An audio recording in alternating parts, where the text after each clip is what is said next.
T.D. Jakes once dug ditches and collected discarded bottles just to make ends meet. He preached under dim lights when his small church couldn't even afford electricity.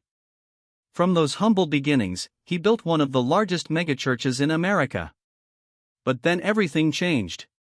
By 2024, a storm began forming around his name. Lawsuits surfaced. Old accusations were dragged back into the spotlight. His health suddenly failed in front of a live audience. And online, millions of people rushed to judgment before the facts could settle.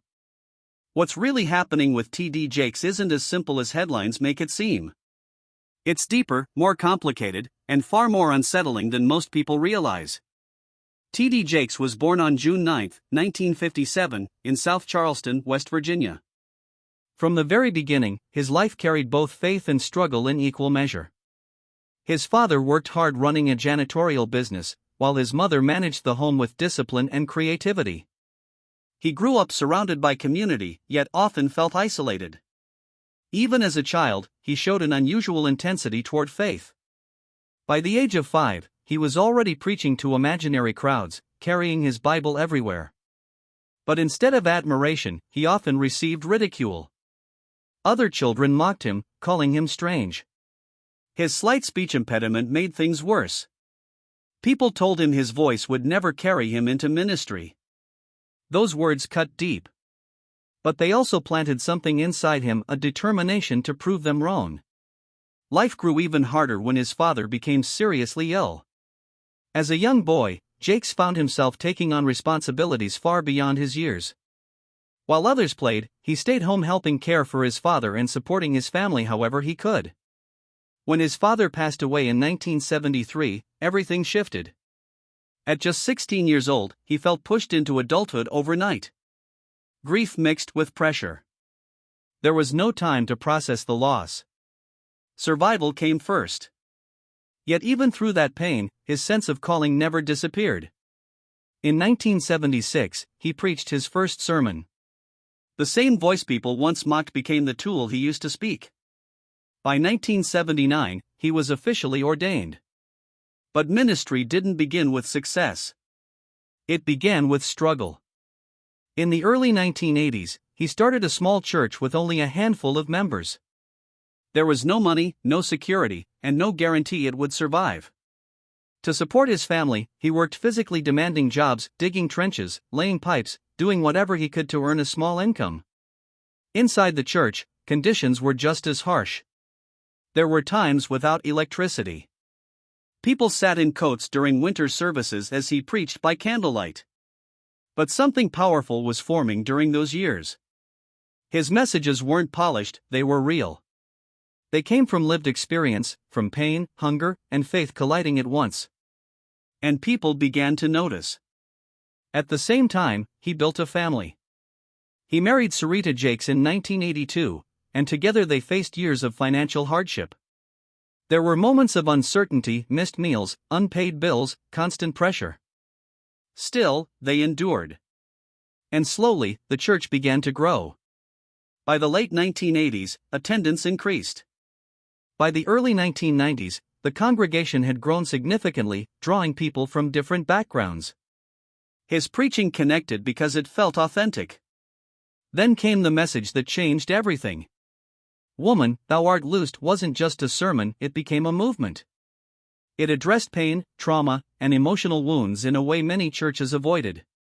The message spread rapidly through recordings, eventually reaching a national audience. Almost overnight, Jakes went from a local pastor to a widely recognized figure. He didn't stop there. He expanded into books, media, and conferences. His teachings reached millions. His organization grew into a massive operation, blending ministry with media influence. By the mid-1990s, he made a bold move relocating to Dallas, Texas, to build what would become the Potter's House. The risk paid off almost immediately. Thousands showed up to early services. Within a few years, the church grew into a megachurch with a massive following. By the 2000s, he had become one of the most influential religious figures in America. But with influence came scrutiny. As his wealth and visibility increased, so did criticism. Some questioned the connection between faith and financial success.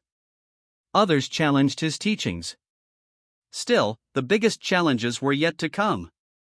In recent years, controversy began to surround his name in ways that couldn't be ignored. Associations with high-profile figures suddenly became liabilities. When legal cases involving major entertainment figures exploded into the public eye, Jake's past connections were pulled into the narrative. Even without direct accusations, his name started appearing in headlines. Online platforms amplified everything. Rumors spread faster than facts.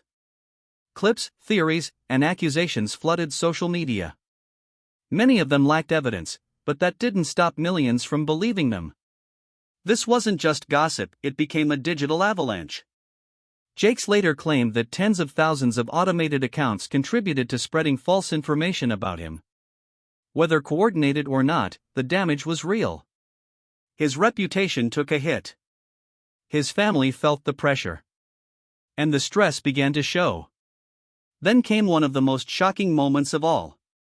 During a live church service in late 2024, Jake suddenly collapsed on stage.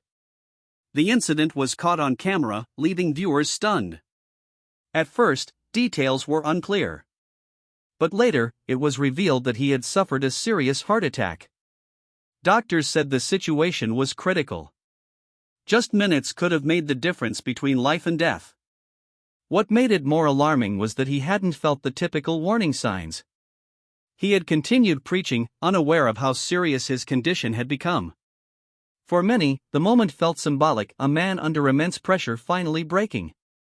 At the same time, new allegations surfaced from individuals claiming incidents from decades earlier. These accusations were strongly denied by Jakes and his legal team, who described them as attempts at extortion. Legal battles followed. Statements were released. Investigations were discussed. But in the court of public opinion, none of that moved as fast as the rumors. And that's where the real story becomes complicated.